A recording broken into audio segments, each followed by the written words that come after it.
Hello, hello, hello, and welcome to My Empty Hands, a show about the martial arts with a focus on Kempo. As always, I am Reggie Darden, and I have another wonderful guest with me today. I have the one and only Tony Capone with me, and yeah, we're going to get into his story, his journey, how the martial arts and Kempo found him, and we'll just kind of go from there. I usually kick things off with just a brief background. I have trained in a number of martial arts, Kempo, Capoeira, Hapkido, Brazilian Jiu-Jitsu, Muay Thai. I did some boxing. So I'm pretty busy. But yeah, we may get into more of my items as we go along. But yeah, I'm gonna turn it over to my esteemed guest here, and yeah. So yeah, Okay. where did it all start for you? And we'll just kind of go from there. Okay. Well, it actually started when I was in high school on the wrestling team. And to get better, I used to go over to the junior college and wrestle with the college guys over there in the evening when they would practice all the time. And it would be like an open mat thing for them guys wrestling. And I went over there one night and there was a judo class going on. And I kind of started watching it, and the instructor, who was at that time Jack Williams, a third degree in Kodokan judo, and he had trained in Japan, spoke Japanese fluently, had a Japanese wife, and the guy was about 5'6", and I was just, again, one of those stories where you watch this little guy just like tossing people all over the place and stuff like that, and I says, "Wow, I gotta do this." And, so after I got done with the wrestling thing and after his class, I, approached him and asked him, and he told me that you had to be a student at the college to go ahead and take his class. And I was a little disappointed, but the next week when I went back, he was there with his class again, and I was wrestling, and I went up and approached him again and asked him if he could make an exception. And after about 3 tries, he did, and I started training in judo, and the next year, I actually did become a student there, and, I trained for about 2 years under Jack Williams, and it was really funny because back then, judo wasn't the judo of today, at least that's not the way I see it. Hell, our first 2 years, we were on the ground jujitsuing each other before we actually started throwing people around and doing the throws and things like that. So, like the Brazilian jiu-jitsu of today, a lot of that stuff, it was Japanese jiu-jitsu, and then they, I guess, took their name to it and refined it and did whatever they did, but that's how I started. And then I spent about 2 years there and got my brown belt, and then in 1971, this movie called Billy Jack came out, Oh yes, and, I'm very familiar with that one. everybody, yeah, so I saw that and I says, "Oh, I gotta do this karate thing," and, I went home and looked in the yellow pages, and growing up in Hialeah, there was a lot of judo clubs and stuff, but there wasn't a lot of karate things going on. But I did find an ad for Tracy's Karate, and, they, at the time, were using Joe Louis as their poster boy, and, so I joined the local Tracy's school at Hialeah, who it was owned by Tom Dunn, who at the time was a third-degree black belt in Tracy's Kempo, and he owned about 3 or 4 different schools. At that time, he wound up getting about 7 before he finally finished, but, I started training in Tracy's and, trained with them until, a little after I got my black belt in 1974.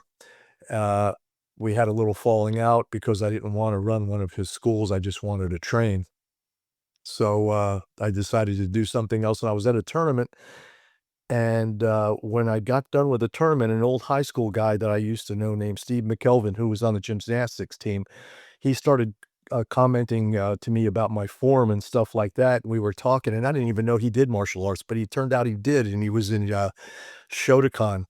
And, so he invited me over to his school over at the Mall Lake Marina, which was like a big boatyard, and you went in one of these warehouses, and there was a big wooden floor there, just like old school stuff, and, we went in there, and I started training with him for a little while, and he really showed me how to perform a form and how to do a form in the hardcore stuff that he was doing in the Shotokan style, and I kinda really dug it for a while, and, I trained with him for a while.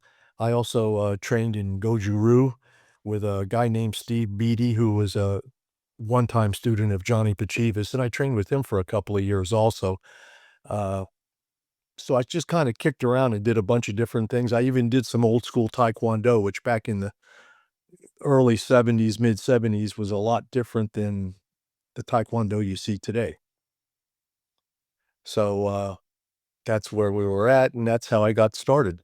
And, I trained for a while, and, then I finally took a little break, and, at one point, I became a bouncer, and that's where you really learn whether, your stuff works or doesn't work and how you can change and do things and adopt it to the street. So, anyway, that's kinda how I got started. Oh, very nice, very nice. Now, to go back to the transition from judo to kempo, was that a big difference? Did you have to kind of relearn everything, or was it fairly easy Well, yeah, transition? Or yes and no, because even though the judo had like a temiwaza and some striking in it that Jack Williams taught, it was just a whole different ball game from what I had done, the Kempo stuff. And then even the Kempo back then, it was a little bit more about all the fighting and not so much about the techniques and things like that that we have today. let's see here. I kind of lost my train there. Uh, just to make sure we Well, we we were got it talking there. about the transition from judo to karate, right? Yeah, yeah, yeah. Um, and then I guess kind of along those lines. So uh, doing the other styles, the Shotokan and the Goju and such. Was there a learning curve or difficulty in training with those other systems as well? Or No, not really. I kind of feel that after I left Kempo and started the Japanese systems, to me, they were easy compared to what the Kempo was and stuff like that, and, I found it kinda easy to make the transition from the Kempo, the way we did things in Tracy's Kempo, to the, Goju-Ryu or Shotokan, styles, and I kinda dug it 'cause those guys were hard hitters, they were, badass, and they liked to fight, and I think that the hardcore way that they trained as opposed to even though we trained hard in Kempo, wasn't quite the same. I think that that kinda helped later as I put everything together, uh, especially, after I became a bouncer, uh, it was just a harder core way of training that helped me in those situations, and I think that that's some of the things that might be missing even in today's world, so hmm, okay. And so, how did the bouncing start off, and well, it was just a how job, did you get into? uh yeah, like I say, Uh, I had a friend of mine that worked there, and, I was looking for a job, and so I decided to go ahead and do that, and, it turned out to be a lot of fun, and also a lot of fighting. I mean, it was a country and western bar. It was almost like the place that Patrick Swayze worked in before he got there. Blood on the Roadhouse. floor every night. It is just, we had 10-cent drink nights and we had free beer Wednesday nights, and just all kinds of crazy stuff. And of course, those corn-fed rednecks, they'd come in and get pretty drunk up and uh, didn't really want to take any orders when we told them it was time to go. Or, there was a lot of fights and you know how things go like that and stuff like that. So, but it was different for sure because you really got to see what does work, what doesn't work. Uh, Fighting in close quarters, we're so used to sparring on mats and we're so used to going into a dojo and doing things, and it was a lot different when you're fighting between 2 cars or fighting with 30 people standing around you and bar stools or, a hallway or even in the bathroom, just things like that. So, uh, I think that that was a big factor in learning about how to fight really on the street is fighting out of the dojo on a street surface or just in a different environment. Mhm, mhm.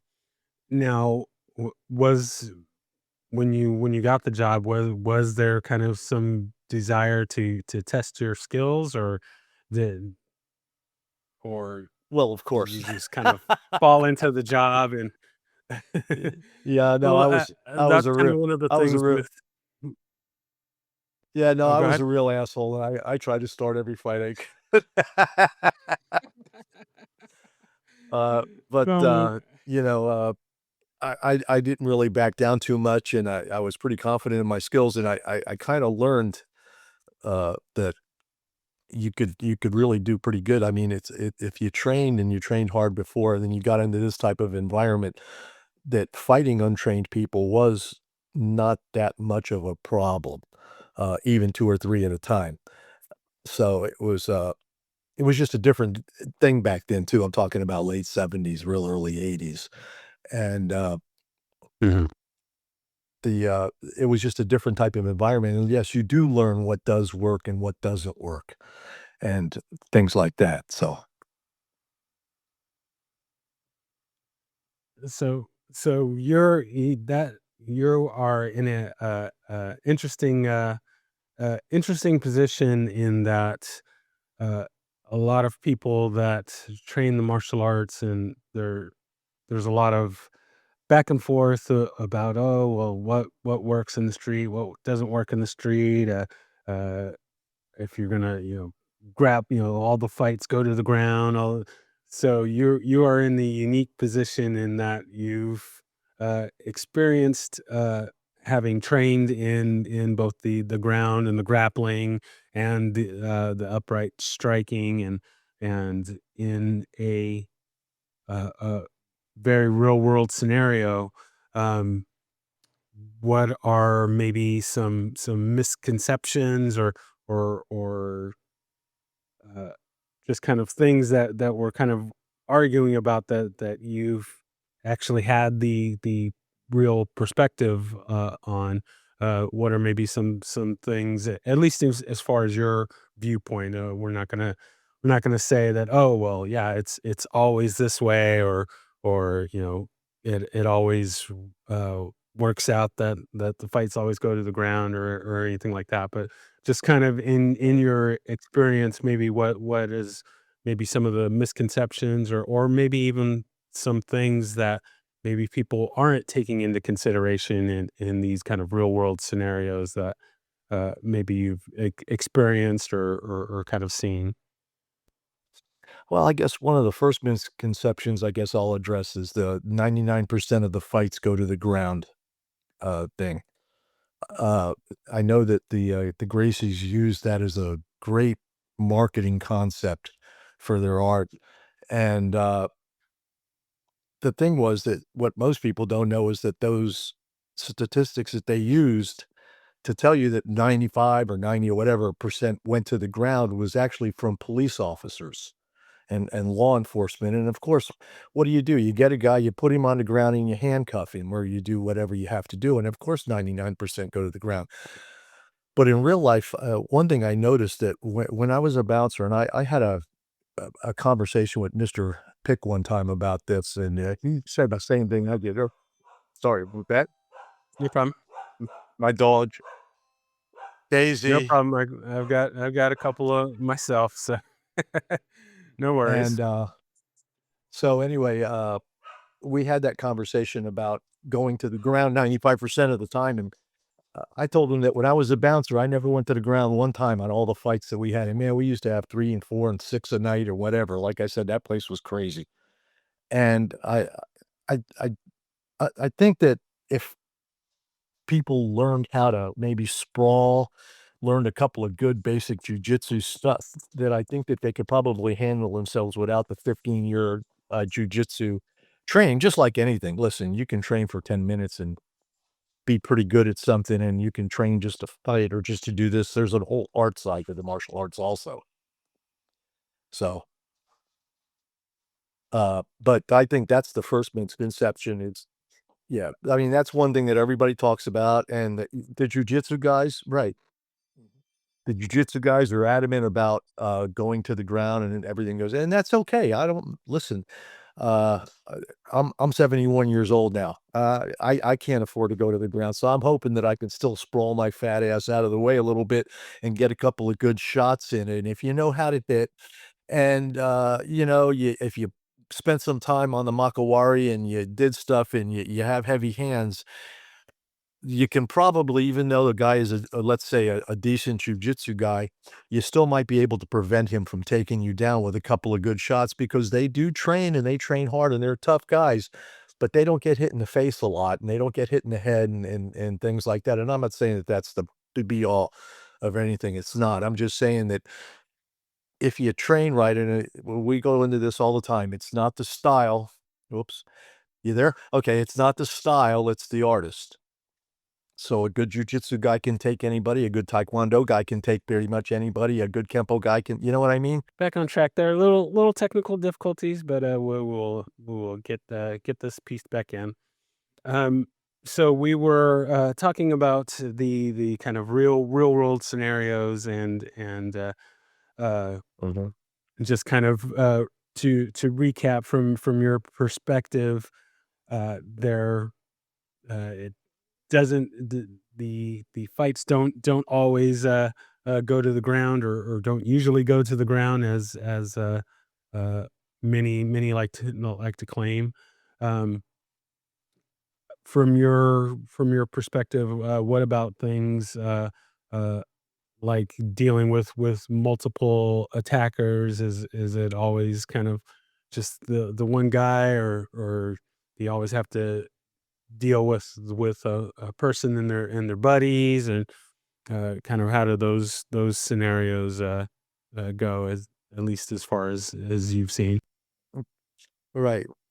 Well, nowadays, you always have to deal with, the guy's buddies, you just never know, what to expect. Hell, even his girlfriend will come and smack you in the head with something if you're not, careful, that's just the way it is nowadays.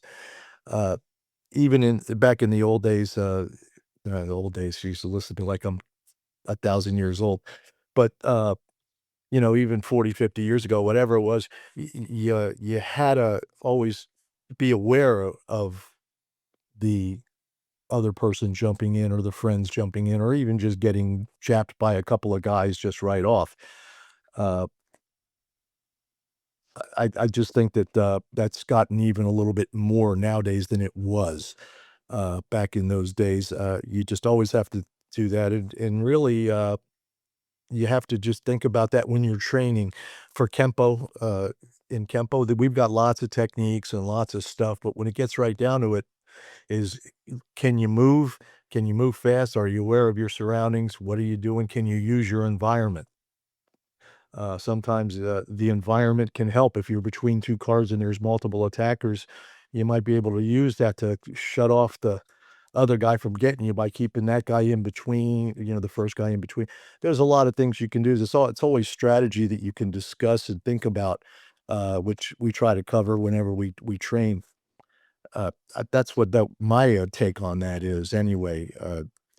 Always be aware of the other guy, and then also, of course, when multiple attackers are going to happen, sometimes you get a confrontation with a couple of guys, and it's not gonna end well. You just know you're not getting out of it. Well, then you know what? You gotta go Cobra Kai on them. Strike hard, strike fast, and I always say strike first, okay? Then you have the no mercy, okay? Uh, but strike hard, strike fast, and strike first, and I always believe that, on the street, power is king. It really is. If you can't hit hard, then you're just gonna be popping the guy a million times, and he's just gonna kick your ass. It's just as simple as that. You have to be able to hit, and you have to be able to hurt, and you have to hit in the right places, and, you have to get there fast. Again, I'm talking back in those days, it was different because I was a little younger, I could afford to maybe let something go a little bit more. But nowadays, and even in these times, and not just me being an old man, but even guys like you that are young guys, you have to be aware of that kind of stuff. And you have to make the decision on whether you should pull the trigger first or try and do the right thing and let the guy swing on you and then defend yourself. Sometimes that doesn't always work. Sometimes you have to go ahead and take the initiative when you know that there is no value, way to get out of it. Then you have to take the initiative. It's one of those, if you can't get out of it, then get into it. That's always been one of my favorites. And you kind of know that after a while that it's just not going to go well. You try to talk to the guy, you try to calm them down, you try to ask what's happened. And it's happened several times to me, and just nothing is going to go well. So, you know what? Take the initiative. Now, the one thing I have on my favor that you don't, or that a lot of people don't, is that I'm an old guy. So when the cops get there, I can always say, hobble away and say, "That old son of a bitch tried to beat my ass. I'm just an old man." I play the old man's card, and sometimes that works pretty good. But when you guys are younger, like you guys, you can't do that. So you got to make sure you do what you got to do and get the hell out of there before they have a chance to search the cameras, and and do stuff like that. So, but that's my thing on that, and the whole multiple thing is just basically you got to be aware, and then if you have to, you got to pull the trigger first, because if you can take one person out, then you only got one or two more left to deal with or whatever. So that's kind of my philosophy on that. Very nice, very nice. So to kind of keep on this theme of your real world experience, what about weapons? You have to deal with you know taking people out with weapons, whether you had one or they had one, or uh, how did those kind of situations go? Well, I've always gotten lucky. It's funny. My wife is sitting here. She was at the bar one night when a guy came back to kill me with a gun, and what had happened was the week before he had uh, pulled the girl's top down or something like that. So I had to toss him out, and he went across the street and he bought a big giant kitchen knife at the department store across the street. And it was about 1:30 in the morning, and I was sitting in the chair facing away from the door, which was something I've never done since then. And a buddy of mine was, we were having a conversation, and all of a sudden I saw his eyes light up, and I jumped out of the chair, and that guy came down and he hit that chair with the knife and just did miss me, thank goodness. And I wound up throwing him out and beating his eye, and got the cops, and they got involved. And a few weeks later, he came back to shoot me. And Linda, my wife, was there, and she goes, "That guy's staring at you, Tony." And I says, "I understand. I know. Let me go start it with him before he starts it with me." And sure enough, he wound up having a gun under his shirt, and I did start it with him, and I took the initiative before it started, and I got him just as he was starting to pull it out, and I got lucky again, and wound up having him arrested and stuff like that. And then there was a few times where there was knives involved, and I got a whole thing about knives. The Kempo knife techniques are there to teach you principles and concepts. I'm not sure if they're really viable on the street. Uh, some Krav Maga would help, and they're just another way of looking at things. The Filipino martial arts are good to a point. Everything's good, and I think that I got lucky all the times that there were knives pulled on me. I got lucky. Not that I was that good, but that those guys were that bad. They were either drunk, they didn't know how to use a knife, uh, things like that. The environment was in my favor. I may have had something to whack them with. Who knows? Uh, again, like I say, our knife techniques in the Kempo system, they're kind of there for something different rather than real self-defense. So, I mean, I think the Krav Maga offers a few things. I think there's a lot of guys out there that are offering good stuff against weapons that may not be Kempo or Judo or this or that or whatever. They're just good old-fashioned kick your ass knife techniques that will work. Stuff like the military might use. The problem with some of that stuff is we can't train it, because nowadays we have lawyers and we have things, and you got to be careful about getting hurt in class and things like that. So a lot of things aren't really addressed as much as they could be uh, because of that situation. But that's what I feel about that. Just have a good solid blocks, good solid technique, and I think that you'll be okay. But you got to train it. You got to train it hard. Oh yeah, for sure, for sure.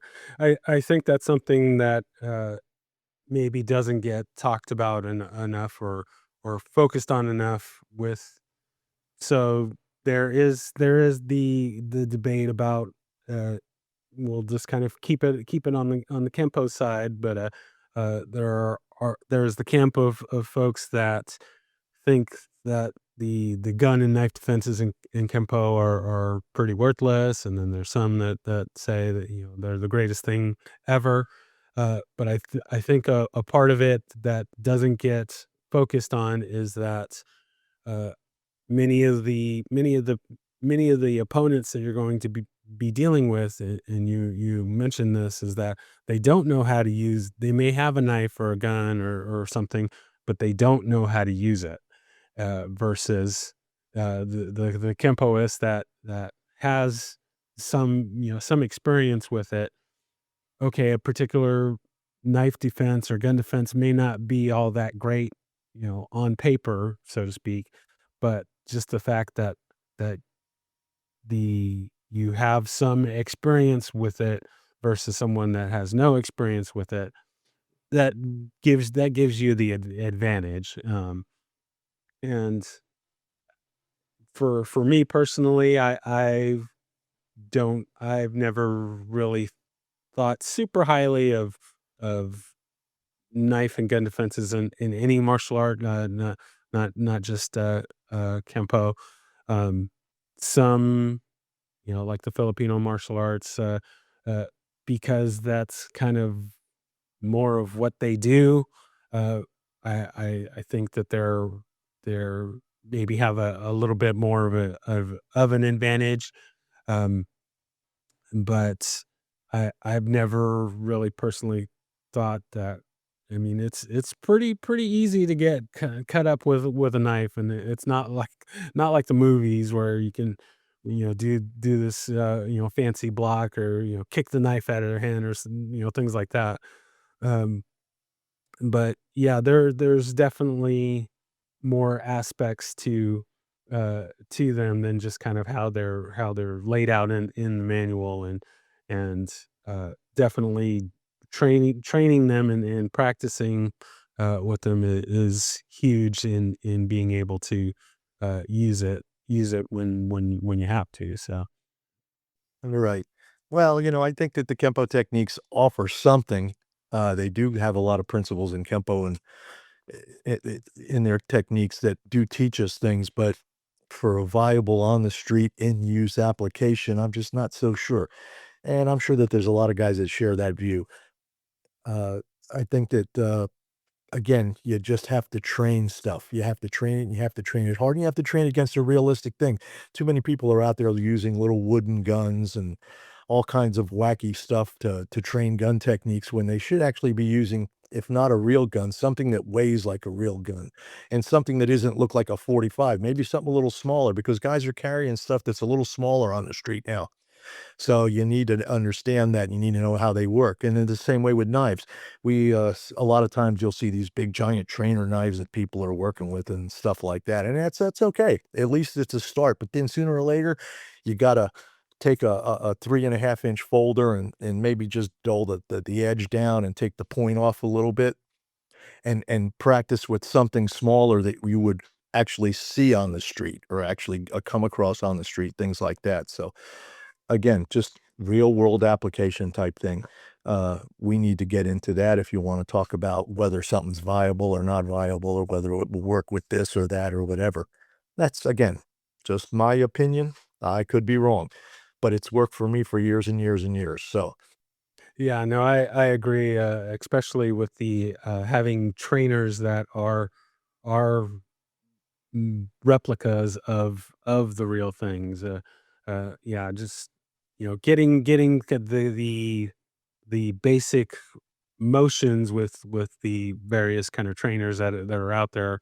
Okay, yeah, you get the foundational pieces, but yeah, to really be able to work these techniques effectively, yeah, we need to have more realistic replicas of the weapons that are going to be out there, um, because it's just like with getting getting, kicked and punched. A lot of the schools, especially in maybe the earlier days, or in various versions of Kempo, or other arts.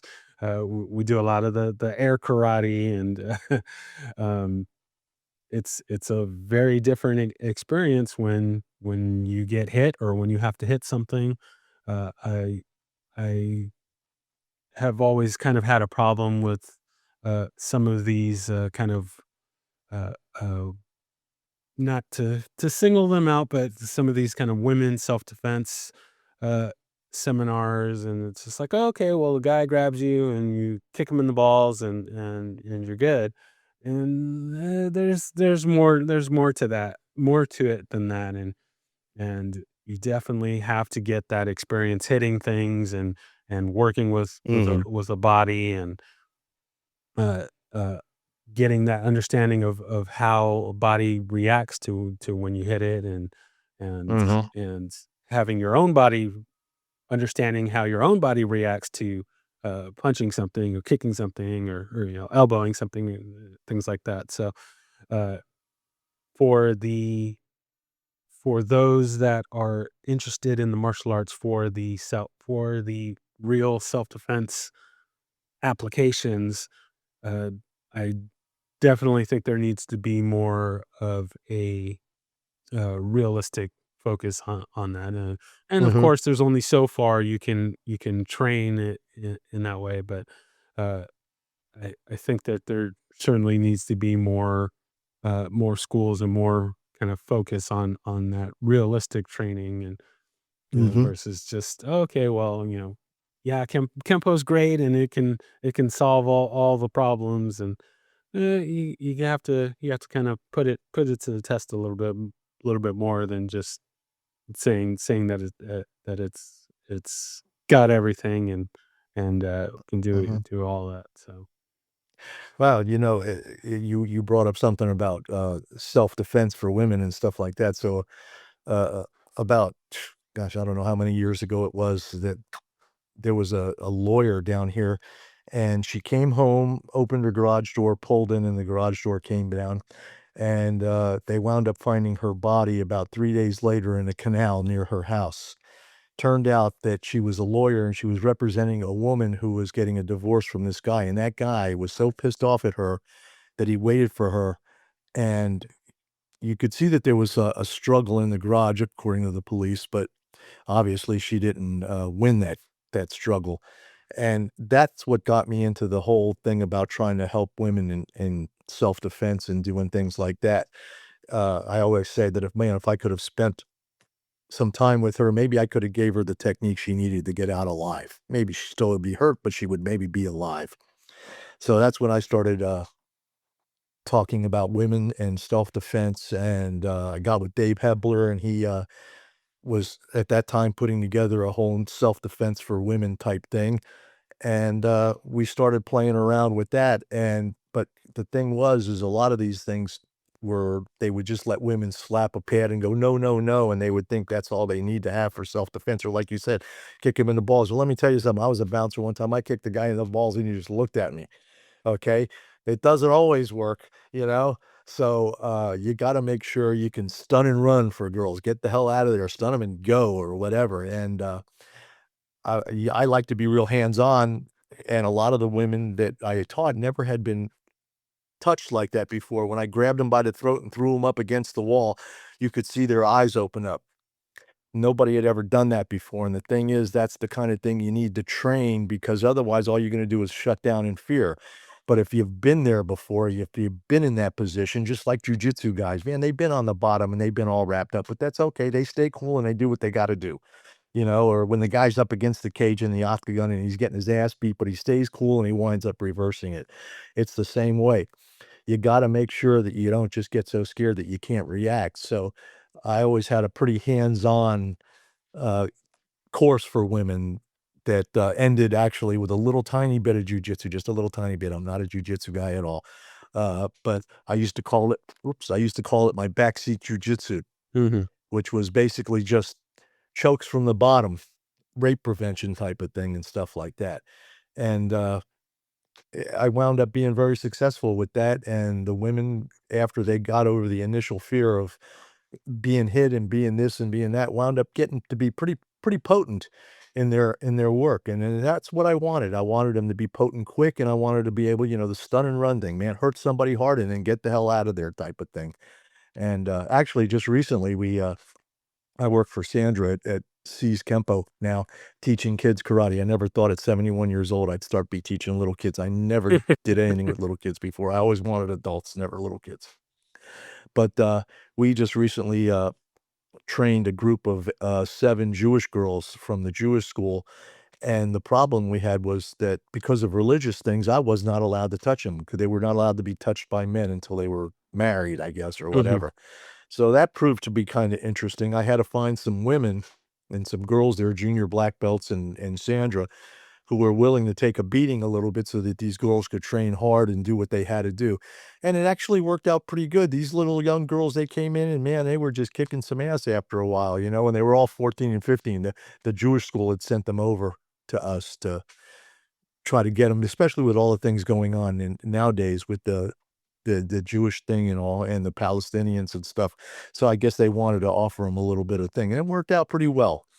But like you said, uh, if you don't put them in a real world situation, it's tough for them to really train properly. You can sit there and tell people, "Oh, just slap them and say no." Well, listen, to some guys, no don't mean no. They're Mhm. gonna keep getting you until you do something about it. So that's Exactly. kind of my mindset about that. And also, speaking of mindset, mindset also happens to be one of the things. You could be an average martial artist, but if you got a badass mindset, you can still get your way out of things, and you can be a great martial artist and be a wuss or whatever, or not have the mindset and get your ass kicked. So, the mind has got a lot to do with it also, how you train your mind and your mindset going in and out of these type of situations. Yeah, yeah, I totally agree with that. It reminds me of something that I run into all the time when training. Uh, Sparring with somebody or just working techniques or just working with somebody, and they give they give me a little shot on the lip or the nose or something, and immediately they're like, oh my god, I'm so sorry," and I tell people, I'm bleeding or I fall on the ground and start screaming, "Oh my god, I'm hurt, ah!" I'm fine.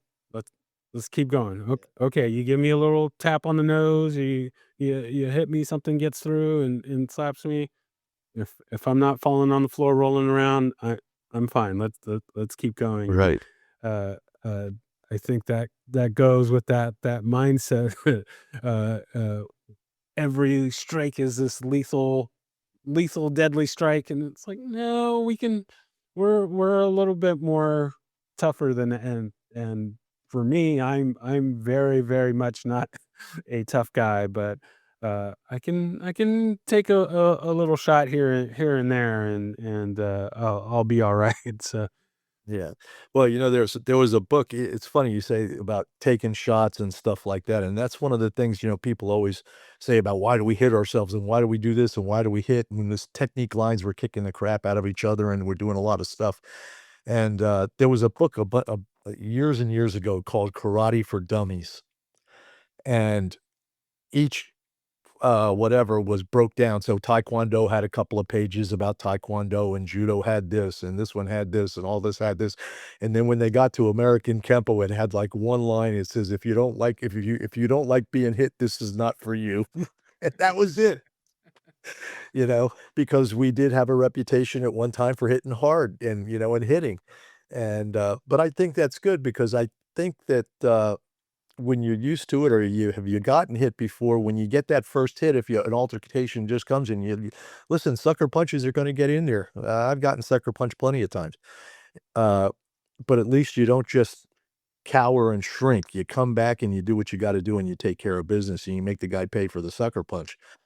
Uh, that's what I like about Kempo is the hard hitting.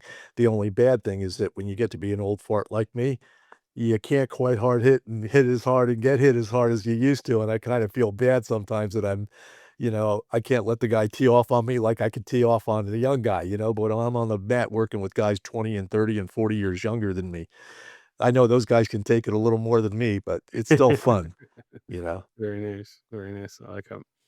Um, so I wanted to get into I wanted to talk more about the teaching side, but and maybe we'll double back to that. Um, I wanted to kind of change gears a little bit.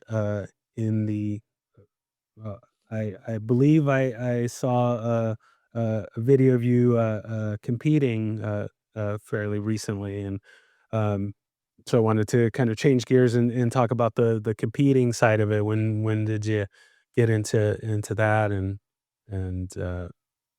what are your kind of thoughts on that? Yeah, well, I used to compete a lot when I was young, in my 20s, and, what happened was, I guess I'll tell you this whole story. I was down there, and I was at the Miami Beach Convention Center, and I was on the main stage, and I was competing for the grand championship, and there were 5 judges, and I was competing against a Nisi Gojuru guy, and this guy was pretty good. Let me tell you something, and we were up there, and we were beating this was back in the days of no hands, and Oh, yeah. you know what I mean? It was just bare stuff, so there was lots of blood in these tournaments sometimes, and we were beating the heck out of each other, and the guy that was the main judge, the middle judge, the guy I was fighting was his student, and 3 of the other 4 judges were Nisi Gojuru guys. And it got to the point where every time I would score or hit this guy, everybody never saw anything. And then when that guy hit me, everybody saw everything. And it was one of those things. And I mean, I beat the hell out of that guy and lost. Mm. Okay. And I was so mad about it that I said, "That's it. I'm never gonna compete again." That was it. I was done competing. I says, "The next time I'm gonna compete, it's gonna be in a ring kinda thing," and that's when I started doing a little bit of kickboxing, because I figure, "You know what? You may beat me, but you're never you may outpoint me, but you're never gonna beat me," type of mentality, and, that was the last time I had competed, and then I guess it was 40 something years later, Manny Reyes was having his big tournament down in Miami, and he was having the World Kempo Championships, okay? So there were teams from all over Europe and Canada and all of it. There must have been 17 countries represented. Came down to Miami and they competed, and we competed in self-defense, forms, and fighting. So, I was helping some of the guys, and we were training together, and they says, "Well, Tony, why don't you compete, man? That's a pretty good form. You could do that. I understand." Because back then, I still didn't have my new knees. I still had my bad knees, and, they said, "Why don't you compete?" And I said, "Man, you gotta be kidding me, really?" But I did it. I wound up competing in self-defense and in, forms, and just for fun. And I wound up getting 2 second places in the 50 and over division. Now, back then, I was younger. I was only a young 65 years old then.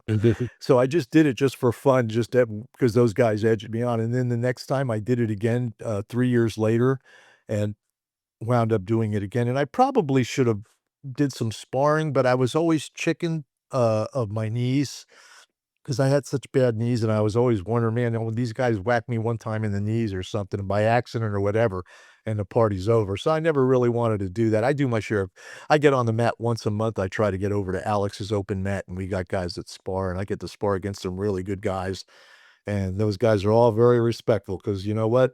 Like I say, I'm 30, 20, 40 years older than most of those guys, and they're good. They could probably whoop my ass anytime.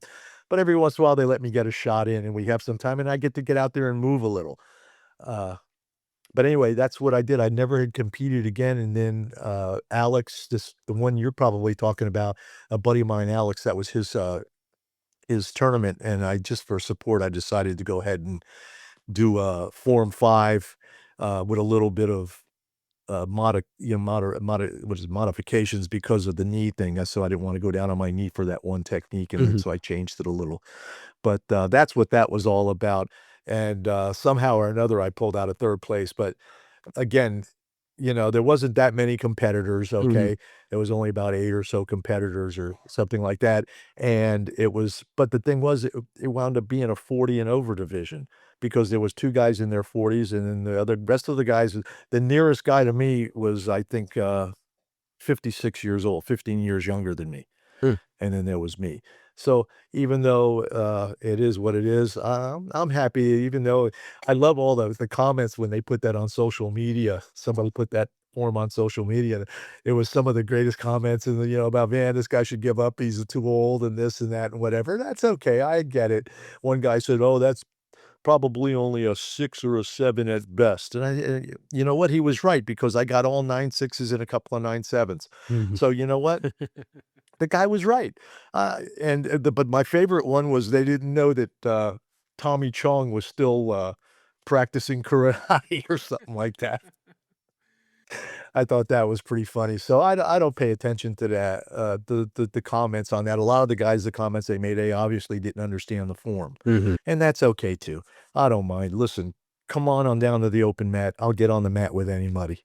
You know what I mean? And then you can make your judgment after that about what I am or this or that or whatever. But that's the only reason I competed again just was for fun and just to do that. It really wasn't anything serious. I don't compete regularly. Uh, it was just one of those things. I just thought, "Well, let me go out there and do it, support the tournament for my buddy, and, have some fun." And if I actually win anything, I was really shocked that I even came in, especially being the oldest guy, because 'cause I'll tell you what, the guy that won deserved to win. He did a damn good for him, and he was 52 years old, you know? Mhm. So, good for him, but it is what it is. Yeah, no, I like that you're, still willing to get out there and, all those, keyboard warriors and that yeah, yeah, they need to go away and, you know, or actually get out there and do something. That's yeah, I always, just laugh at those kind of guys that, they have everything to say, but once you turn the Right. spotlight on them, it's a very, very different story, so Yeah, I think also just the fact that they're probably 30 years younger than me, I always would like to tell them, well, listen, when you get to be 70, let me see if you're still working out. Let me see if you're still doing what I'm doing at 70. And if you are, well, then good for you, man. That's great. But, because believe it or not, age does make a difference. I'm not as fast as I used to be. Sometimes I'll look at myself sparring some of these guys. And let me tell you something. I spar this guy named Brian Shawn. This guy is like one of the best old guy fighters in the state. Man, this fucking guy is fast. Man, he's got a back fist. He'll tattoo your face all day long. And he's got great kicks. He's some type of taekwondo-ish type uh, stylist and stuff like that. I fight against some of those guys, and man, let me tell you something, and I watched the video and I said, "Jesus, can I move any slower?" You know? And I keep thinking to myself, maybe it's time to just get out of this and retire, but then every once in a while, I sneak a kick in there to the head or something, and I'm saying, "Well, maybe not yet," I still got 1 kick left, so and it's just a good challenge for me to go out there, and this way I don't have to sit there and talk shit and not be able to get out there and prove it. I mean, all the shit that I talk, no problem. Come on the mat and you can kick my butt, I can kick your butt, we're gonna have a good time and we'll see what happens, and it'll be fun.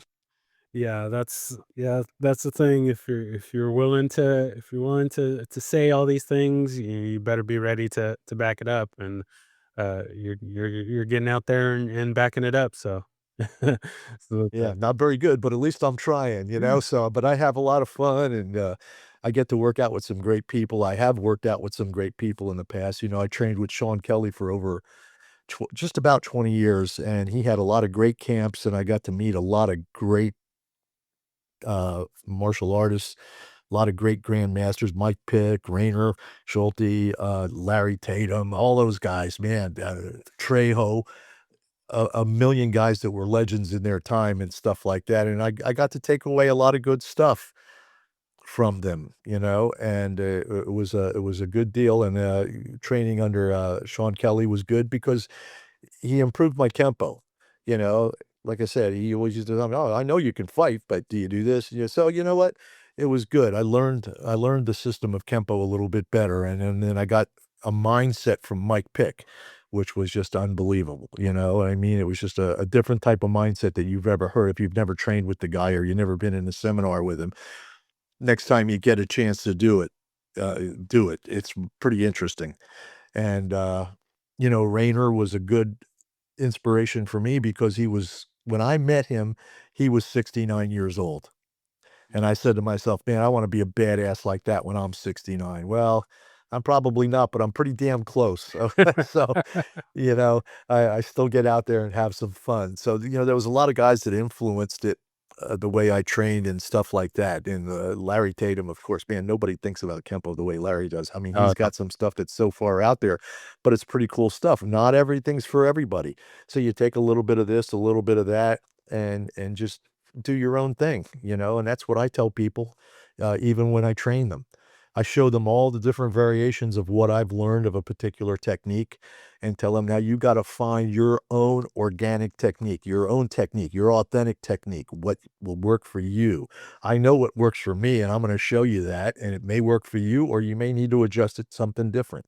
But that's the way I kind of approach the art when I'm helping somebody along or teaching them. Yeah, that's one of the beauties of Kempo is that we are not supposed to be just robot, mirror copies of each other.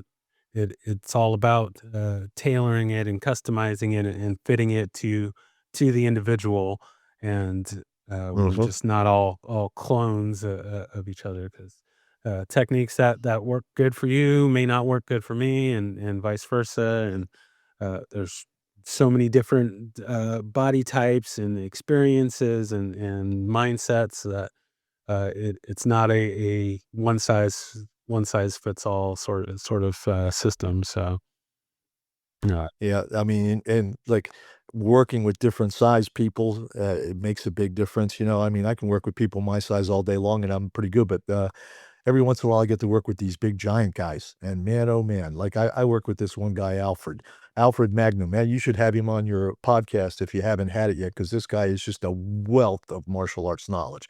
You don't have a whole lot of rank, and that don't mean shit anyway.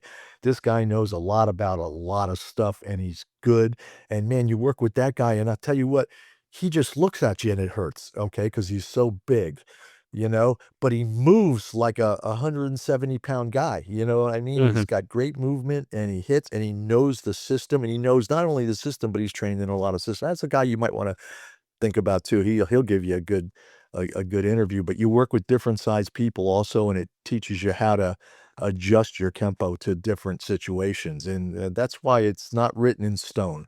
Can't be written in stone. Too many people, you get into a you know what I like when you get into a technique line and somebody throws the wrong punch and the guy that's doing the technique is completely baffled. Mhm. He doesn't react at all. You gotta be able to just go ahead and do something, Mhm. Yeah, fight with your art, not let your art fight for you, you gotta learn how to use your art in a situation and not get stuck in the techniques uh, of how we teaching. I mean, everybody goes, "Okay, do delayed sword," or whatever the heck it is, and man, all of a sudden the left comes at 'em and they're doing delayed sword, and I says, "Well, no, don't just react, just do something different." You don't mhm, it's not set in stone that you gotta do this or this or this, and that's one of the things I like about Kempo is that we can do it any way we want, and we can tailor it, like you said, to any body style or strength or attribute that the student has. exactly. I like it. I like it.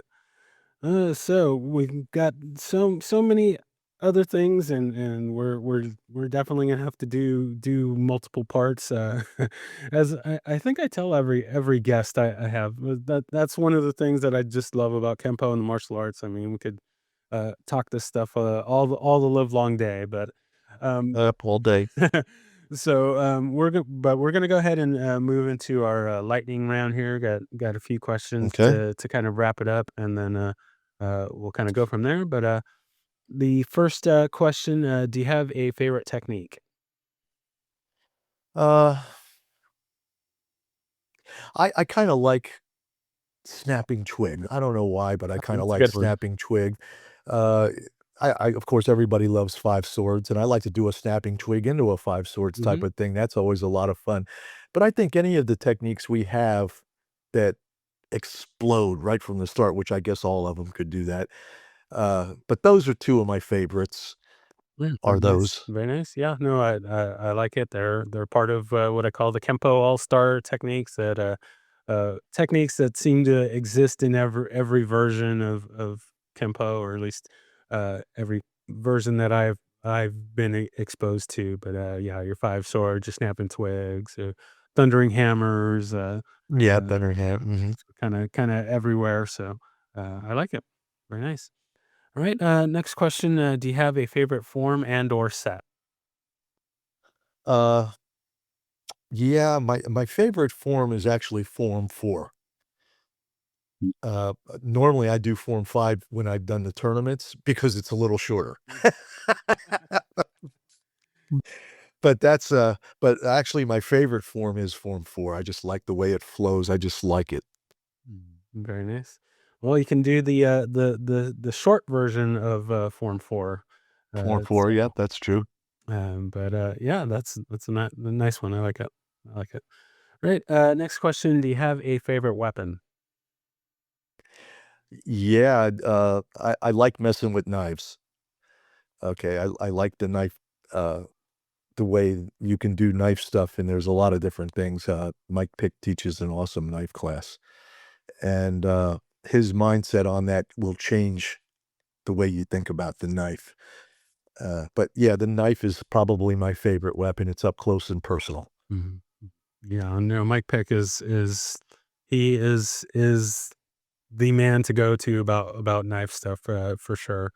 Um, yeah, I have not yet, had a chance to train with him or learn from him, but, I'm definitely, seeking that out and, hope to get some time with him, in the future, so, very nice.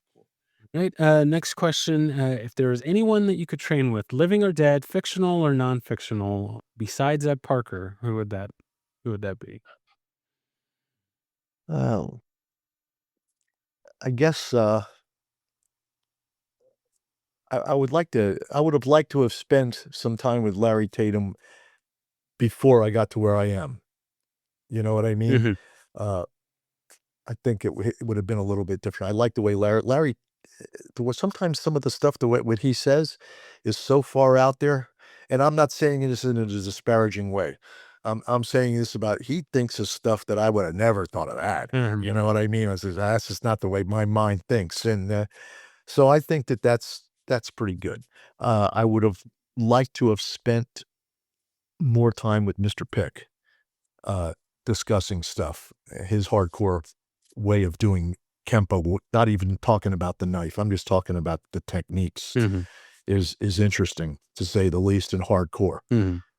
So those are 2 guys, that I wouldn't mind, training a lot with.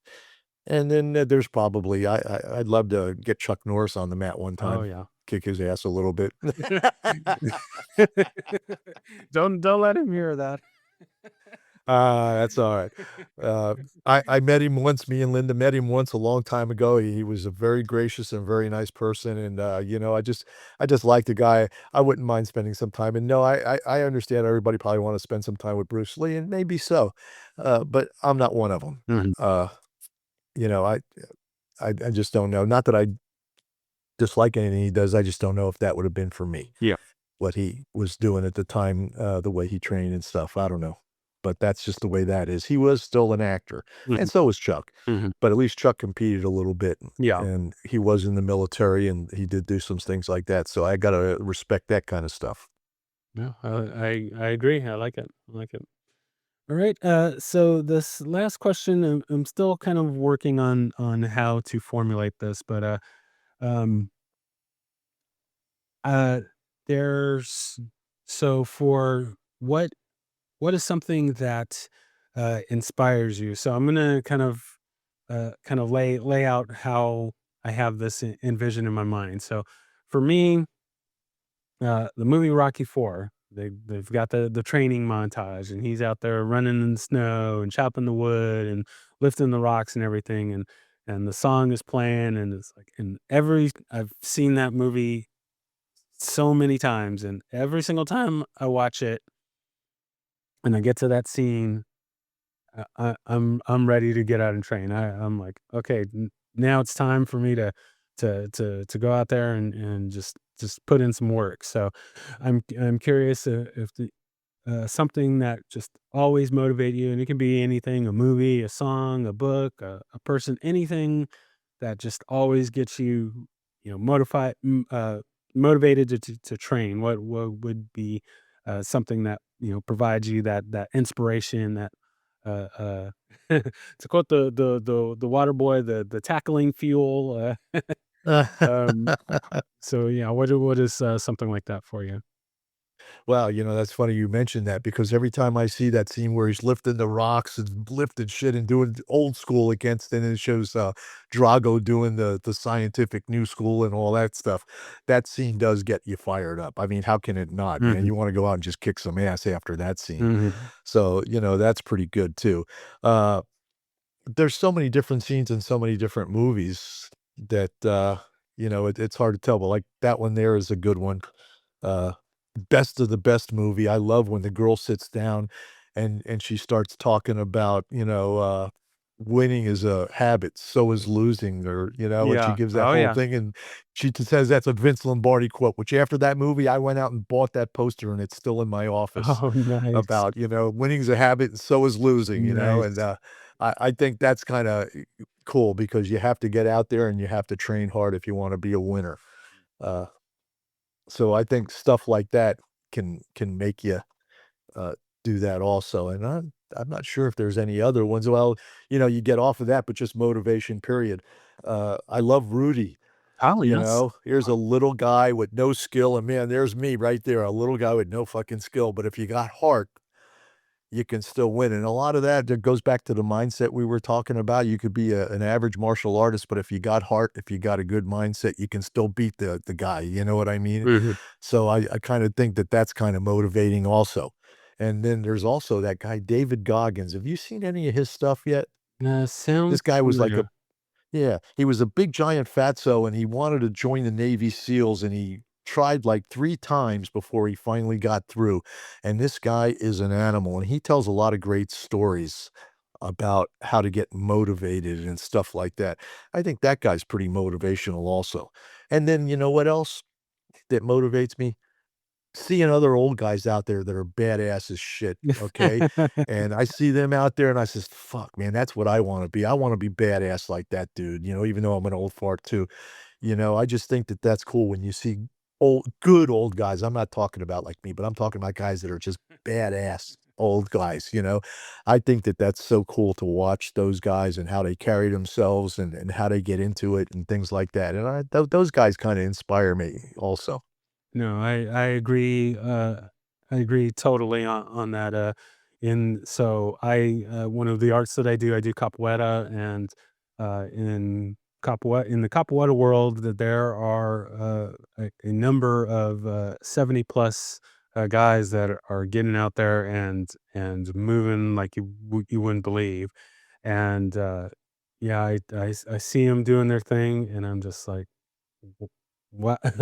Yeah, I'm getting off the couch, and I'm gonna put in some work because yeah, if this guy's getting out Right. there and doing it, I have no excuse to uh, you be, oh well, I'm hurt, I hurt my toe or something. Like, no, like I can get out there. Yeah. They're getting out there. I can get out there too. So yeah, I like that. I Yeah, like that. and that's the way I feel about, like, me being old too. I mean, I kinda hope that I'm inspiring somebody to get off their ass, and if I can do it, you can do it type thing, you know what I mean? Get out there, it's never too late, you're never too old even just to get out there and move a little bit, no one says you gotta get out there and be Bruce Lee, but just get out there and move and, get some quality in your life back with, good physical I mean, the only reason 71 years old, I'm 71 years old.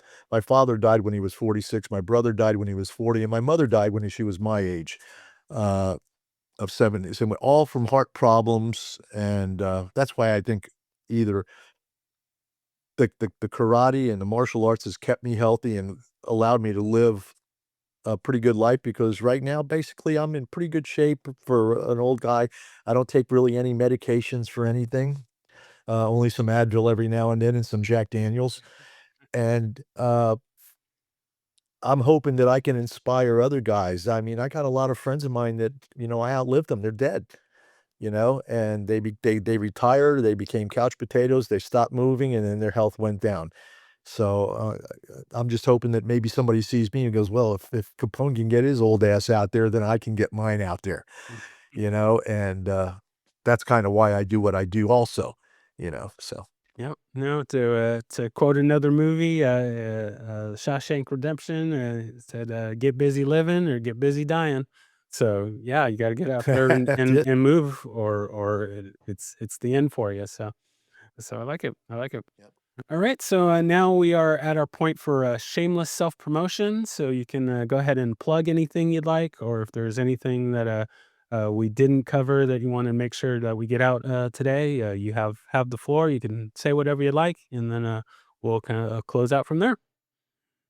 Okay, well, I really don't have anything to self-promote, I still go Sandra gave me a job teaching kids, which was really fun. It started with just teaching her and her staff, and, now I'm teaching kids, which I never thought I would do, and it's a lot of fun, but, I really have nothing to promote for myself except to just tell people, "Just get out there and do it and have fun and enjoy life," you know what I mean? That's it. That's all there is, just enjoy it, so while you got it, do it, you know? Exactly. Exactly. All right. Well, yes, I thank you so much for taking the time to share your story with me and the listeners. We had a few little technical difficulties, so I'll have fun trying to edit that all up, but we'll make it work. We'll definitely have to do this again and get into more stories and more of your journey. But once again, I thank you so much for being on, and can't wait to get this together for everyone to hear. Thank you for listening to My Empty Hands. If you enjoyed the show, please share it with a friend. If you didn't enjoy it, please share it with an enemy. If you'd like to be a guest, or if you would like to recommend a guest for the show, please email me at podcast@talkingkempo.com. Thank you.